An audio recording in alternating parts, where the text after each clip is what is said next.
Welcome back to the latest of our mind-setting videos with Steve Black and Roger Black. This week, we're going to start on the new session about deeper thinking. And the first part of that is the importance of thinking strategically. Being a big athletics fan from when I was younger, I was sort of reminded of one or two of the interesting characters that were around in the coaching and organisational scene. I sort of throw that at Roger really as to who he thought was one of the most interesting strategic thinkers from back then. Yeah, I mean, thinking strategically is a big deal. I think, look back on my athletic career, and you had to have a strategy for everything, really. I mean, you had the big picture strategy, which was planning the year, the training programs leading up to the championship. But then you also had the strategy of how you're actually going to run your race. If you ever watch my friend Michael Johnson talking on the BBC, he's always talking about people's strategy. Because you can see people having different strategies when they run the 400 meters. It's very clear. But strategic thinking is something that we would always do. We'd sit down, obviously, with our coaches, with our team, different people would have different strategies. What I personally felt was I would listen to lots of ideas from lots of different people, but I felt, and certainly towards the end of my career, I think it was better to have a clear strategy and to really focus on that. Because one of the challenges is if you don't have clear strategic thinking, is someone will say one thing, you might try that. Someone will say something, you might try that. And then you try lots of things, but you never actually focus. Talking about the characters, I had my personal coach. There was a guy called Frank Dick, who was the national coach, who was quite an interesting character, very flamboyant, but also somebody who behind the scenes thought very strategically and worked with all the athletes. And, Steve, I know you probably as a thrower, probably had an even more detailed strategic input than myself.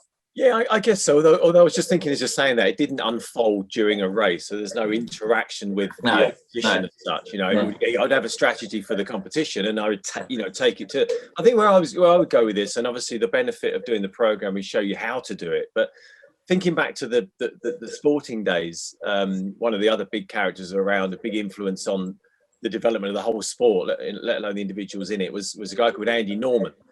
And I remember doing a strategic session with him, and he was kind of a no-nonsense sort of chap. Kept it very simple, and the whole strategic plan took about 5 minutes in its entirety. I remember he'd say, right, next year, what's most important? Just boom. I was like, okay, the world champs, right? Great. How many competitions do you want to do before it? Okay, 3 or 4. Okay, we'll do Stockholm, we'll do Helsinki, Rome. Then you can go to Zurich or whatever it might be, and boom, the plan was laid out. And I sort of maybe slightly over exaggerating that, but what it did was it was smart, because it obeyed the stuff that we talk about in the program of begin with the end in mind. And it's so easy to get distracted, and you see this with athletes, Rod. You'll chase, you might be in shape and you go chasing a time or a distance or a personal best, and you lose your way. And I think when you execute your strategy, you stay focused on the prize. And the big prize for us was always, of course, about the championships. And a lot of people forgot about that because they got caught along the way. Yeah, that's a really, really important point. I think distraction was something that we always had to deal with. And the best athletes are the ones that said yes to things that had to be done, that were important, but they said no to a lot of things as well. And when they turned up for when it mattered for the championships, invariably they would deliver. And if you didn't have clear strategic thinking, the ones that didn't have that would often flounder along the way. It was a really important part of our performance journey.